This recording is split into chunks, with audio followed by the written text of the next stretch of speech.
Today will be a travel day for Michigan as the struggling Wolverines will head to New Jersey for tomorrow night's game against Rutgers, a contest you'll be able to hear right here on the ticket. Michigan's current three-game losing skid, the longest for the team under head coach Jim Harbaugh since the end of the 2017 season.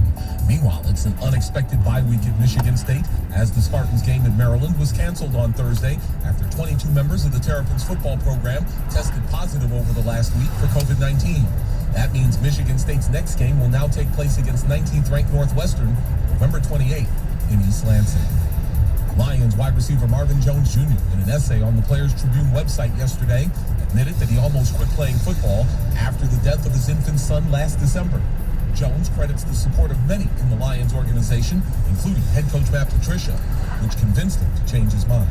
Marvin Jones is an amazing person, and just my love that I have for him and the support, and I'm so proud of him for where he is now and the strength that to me is it's amazing. Jones also announcing in that essay that his wife is scheduled to give birth to a baby girl in February. Carlos Hyde's 2-yard touchdown run late in the third quarter turns out to be the game-winning score for the Seattle Seahawks as they beat the Arizona Cardinals 28-21 last night on Thursday Night Football.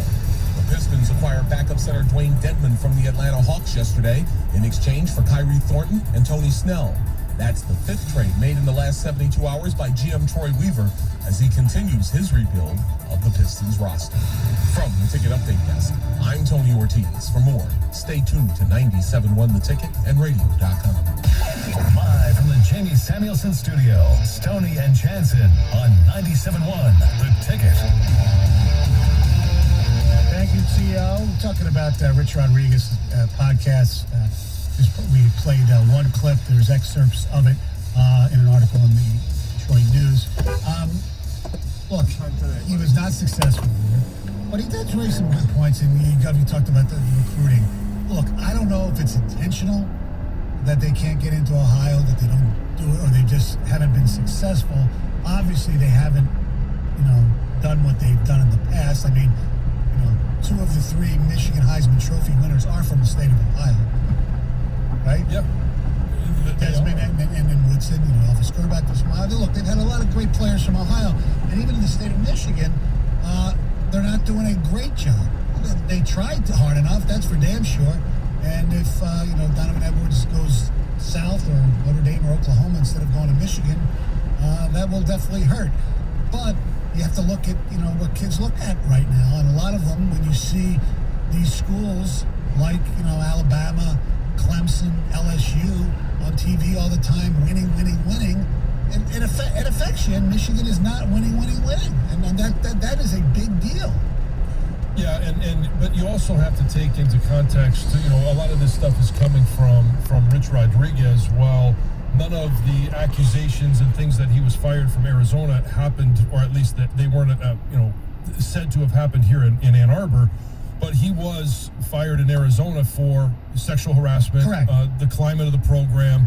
And so you just have to take in context of the source and who is talking about this. And when he talks about recruiting and, what type of kids was he trying to recruit? What type was he trying to get in that he couldn't get in? And to your point, Stoney, who are these kids that weren't able to get in? We keep hearing about this, but we haven't seen or heard of any specific individual that they weren't able to get in. Yeah, but he doesn't want to give out a kid's name who all of a sudden you give his name and the kid has a stigma of he wasn't smart enough to get into Michigan. Right.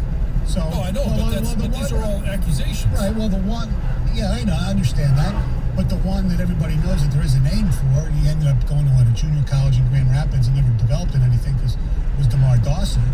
Yeah. I mean, so that's one we know of, but he never, like I said. I mean, why would a top recruit choose Michigan over these other places right now? They will, unless you're right. Therefore, you've got to get somebody that wants to play at Michigan that's a top recruit. And it's kind of like what Graham Mertz did with Wisconsin. He just wanted to go to Wisconsin.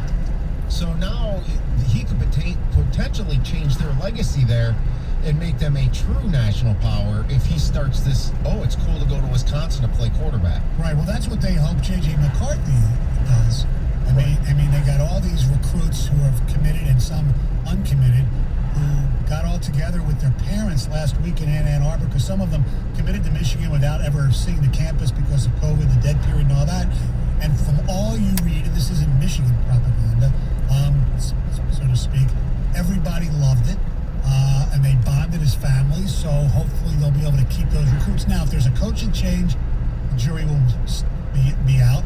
But McCarthy seems, I have no idea if he's, I've seen him play highlights on, because he transferred to IMG because Illinois, where he, grew up, they shut down high school football. He looks like he's really good. I mean, he's a 5-star kid. He's not the best high school quarterback coming out right now. I think that person actually went to Ohio State, too, for 2021. But he seems like a leader. He's, social networking, telling people to relax on this season. Everything will be fine. Well, that's good. That's leadership. But the bottom line is, can he play? And can he make Michigan football eventually something that's cool again? Well, and so here is, if I'm a recruit coming out of high school, and Michigan right now is struggling. The selling point to me is, if I go to Michigan, I could be the guy that gets things back on track. I could be the one that turns a 500 team or below 500 team into a Big Ten champion or into a national title contender, and that is enticing to a lot of guys, to a lot of kids. But I go back to, you've got to be able to recruit Michigan, Ohio, and Pennsylvania, because when you are looking at those kids, I'm not saying that in the kids out of Florida, the kids out of the East Coast, West Coast, that they don't care about football, but it just is different when you grow up in Big Ten country, when you grow up looking at Michigan, Ohio State, Penn State, when you play at one of those schools and you're from that area, it just means more. You have more at stake because you live in that footprint. That's why it's so important to own the recruiting base that your university resides in. I get that, but you can make the case, because Ohio State's doing it too. Obviously, they take care of their own state as well. Yeah. But if you're getting great, 4- and 5-star kids from Texas, California, wherever, if they're great players, they're going to be great for you too. They might not hate Michigan State like a kid who grew up here or understands that rivalry when they first get here, but eventually they will. Right, eventually they will. But what'd you see? 3 weeks ago, what'd you see? I saw Michigan State. They seem to want the game a lot. That's my point. And so when you win in the Michigan, Ohio, I'll even throw in Pennsylvania, but Illinois, Wisconsin, when you get some of those kids in this footprint, they don't need to be indoctrinated into what the Michigan State game means or what the Ohio State game means or what it means to play against Notre Dame. They were born understanding that fact. But once the game is played, I mean, Rocky Lombardi saw Iowa, the kid who had a great game, Ricky Blade, right? He's from Georgia as a freshman, so some of that is out the window. Like Antoine Simmons up across the street from the big house.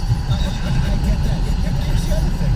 If you're a Michigan, I know Donovan Edwards pretty well, obviously, but he's a 5-star first whatever running back, okay? And he sees the way Michigan's using their running backs.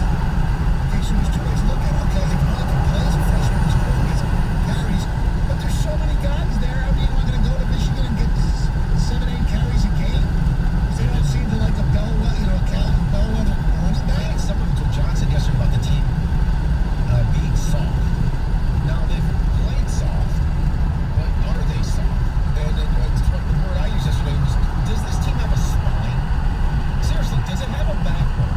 Well, and so in my defense, real quick, I didn't say they were soft. I wanted to make sure that they didn't come out of this weekend being soft. But that's the trend that they have right now. Do they have the ability to say, we lost to Michigan State and we got run over. We got run over against Indiana. We got steamrolled by Wisconsin. What are you going to do? How are you going to respond? It's not about defending. It's about responding up front and being the more physical team when you take the field against Rutgers. If you're not the more physical team, then yeah, that 4-letter word will come out. Okay, so all this over the last course of 15 years or so, how much, and this is a very simplistic approach to this, how much does it matter that Michigan hasn't had a pro caliber quarterback? That was always their DNA. Growing up, my entire life, when Michigan had a pro caliber quarterback, they played good football. And when they didn't, they took dips. And I even go back to the late 80s. Remember was it Michael Taylor? Yeah. That's when they went down to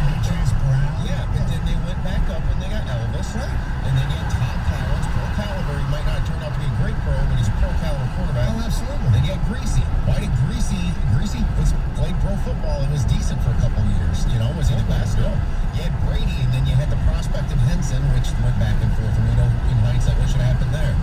John DeMar did play a couple years in the NFL. I didn't despise the man, but Chad Henne, and then all of a sudden, boom. Right. Well, but Ryan Mallett was supposed to be that guy, and he never developed, and he left when Rich Rod got here.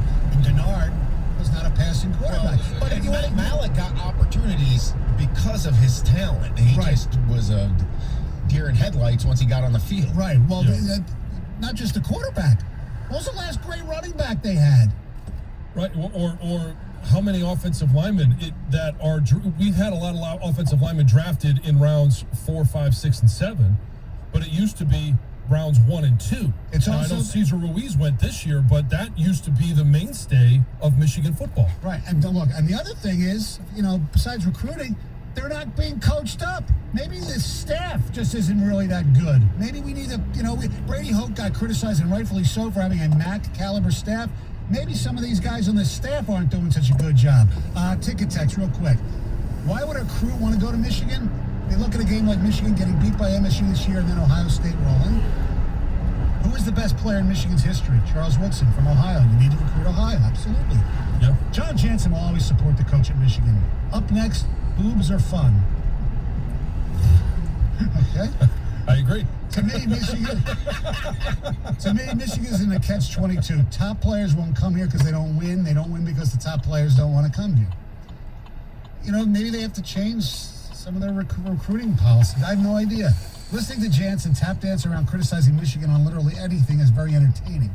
That would be the reason why Michigan is declining. The top-end executives of Michigan feel the same way and still live in the past where Michigan is something tangible. I don't know that I've tap danced around everything. I think I've done a pretty good job of calling out their toughness, the fact that they haven't played physical, the fact that I've been embarrassed by their offensive and defensive line play. I think they're talking more about coaching. We digress. Our telephone number is 248-539-9797. Heather with news coming up next. Okay, so there was this new study that basically discovered the most embarrassing Google searches every state made last Thanksgiving, and the results are pretty incredible. And let's just say people in Michigan better up their cooking game this year. Oh boy, you'll be the judge of that. 97 won the ticket. All right, so there's no doubt about it. Wearing a seatbelt can save your life.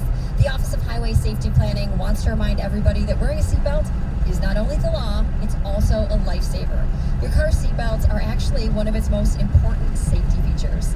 Seatbelts can dramatically increase your chance of survival in a crash by up to 45% in a passenger vehicle and up to 60% in a pickup truck. And obviously, it's vital that everybody wears a seatbelt, whether you're in the front seat or back.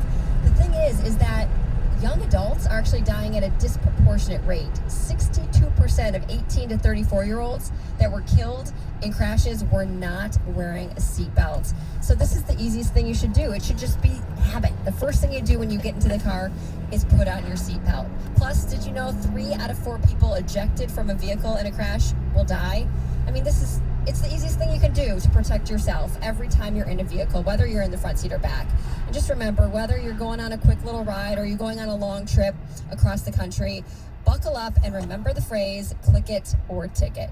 97.1 The Ticket. Traffic. From the WWJ AM 950 Traffic Center, additional road work in the existing work zone can be expected this weekend, starting at about 9 o'clock this morning. A left lane closure for 75 northbound from 13 Mile to Maple. That'll be there until about 3 o'clock, and then daily through Monday. Also during construction, 75 north and southbound exit ramps to Crooks will be closed, and the 75 southbound entrance ramp from southbound Rochester Road. I'm Michelle Pena with traffic.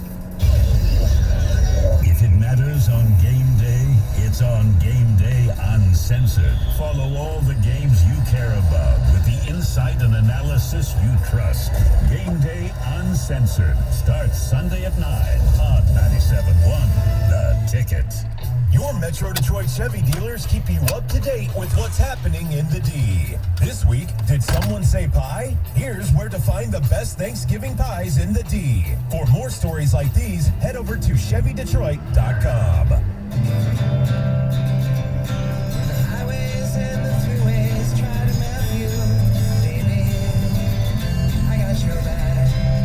Metro Detroit Chevy dealers have got your back and are ready to put you in the driver's seat with the Chevy Trax. Trax is the SUV that's made for the city. Its compact size not only makes it fun to drive, but it fits into those tight spaces bigger SUVs have to pass by. And with 8 different ways to reconfigure the interior, Chevy Trax is the small, compact SUV for all your big city adventures. It's the Cyber Sales Event at your Metro Detroit Chevy dealers. Lease a 2020 Trax LT front-wheel drive for just $159 a month for 24 months. Put it in D and see why Chevy drives the Motor City. Visit ChevyDetroit.com. Leases for a 2020 Trax LT front-wheel drive for 24 months, 10,000 miles per year. For well-qualified customers with a GM lease in the household. $17.39 due at lease signing after all offers plus title, tax, and dock fees. No security deposit. Program subject to change without notice and certain restrictions may apply. See participating dealer for details. Offer ends November 30th, 2020. If it matters on game day, it's on Game Day Uncensored. Pat Caputo and Mike Stone preview all the important matchups. Mike Valenti gets you the real story right up to game time. Brought to you by Twin Peaks on BetMGM Sports Lounge. Sundays on 97.1 The Ticket. Monday, it's the CBS original comedy, The Neighborhood. I need at least a month to prepare for a debate. That's 6 hours. Actually, it's 4 hours. My watch is broken too. With Cedric the Entertainer, Max Greenfield, and guest star Wayne Brady. You gotta fund the students or graduate fools. Don't worry, I gotta play it. What is it? I don't have a play. A new episode of The Neighborhood. You're gonna have to give them the show. Monday, 8, 7 Central on CBS. I absolutely love my dog, but the constant shedding, not so much. But then I got a Swiffer Sweeper Pet Kit, and it is amazing. These super thick cloths pick up a crazy amount of hair. Just look at all that. And that was from just one swipe. And the best part? Sweeper's so much easier to maneuver than a broom or a vacuum, easily getting around chairs and under the couch. You're right. Now I can focus on you, not your shedding. Swiffer Sweeper Pet Kit, because shed happens. The holidays and driving go hand in hand, but cold weather and batteries don't. Make sure your vehicle's battery is winter ready with free testing at Advance Auto Parts. If it needs to be replaced, we have Die-Hard batteries that are reliable, durable, and powerful enough to get you through every road trip. Plus, we'll even install it free with purchase. No appointment necessary. Advance your auto at Advance Auto Parts and participating CarQuest locations. Most vehicles, most locations. See store for details. I feel like I'm being haunted by a pair of headphones. Everywhere I go is a creepy ad for headphones I looked at one time. I hate feeling like I'm being watched. I downloaded DuckDuckGo and saw a difference right away. Take back your privacy with DuckDuckGo. Do you have an opinion? Of course you do. Call the D Las Vegas 97.1 the Ticket Studio line at 248-539-9797. The D Las Vegas, the home of Detroit sports in Vegas. 97.1 The Ticket would like to remind you that when you text the ticket, standard text messaging rates apply.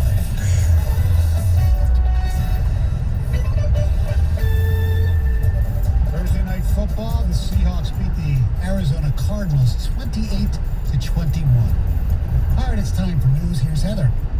So Tyson Foods has actually just suspended several of its Iowa plant managers after they were busted allegedly betting on how many workers would contract COVID-19. So, yeah, the company's president basically said, hey, he is extremely upset about these allegations. He's hired a law firm to conduct the investigation, and these managers have all been suspended without pay. Now, this big investigation all comes after there was a lawsuit filed against the company by a deceased Tyson employee's son, who actually claims that these managers took measures to protect themselves. They denied knowledge of the spread of the virus at work, all while organizing this big, betting pool last spring. So they were betting on everyone. And when this first happened, when the first, coronavirus outbreak came out, more than 1,000 people at the plant contracted COVID, and 6 people died who worked at this food plant. So, they're in a lot of trouble, I think, if this is true. We've always said, I have no idea if any women were involved, but we've always said men will bet on anything. Yes, they will. And you know what? This is example number Proves it. one. Yeah. Yep. Does one of these managers have a last name of Leach? They haven't unveiled any names, so maybe. Damn, I thought Smith was going to go first. So awful. Hey, former MLB prospect Brandon Martin, he was actually a first-round draft pick of the Tampa Bay Rays back in 2011. will be spending the rest of his life behind bars. So a judge just sentenced him to life without parole for brutally murdering 3 people, including his own father and uncle, with a baseball bat. Okay? This is awful. It happened back in 2015. And what's so wild about this is that he brutally killed his father, his uncle, and this other man the family actually had hired to install an alarm system to protect them from Martin. Oh. Yeah. And I was reading this news story too. The bat that he used, it had his own name on it.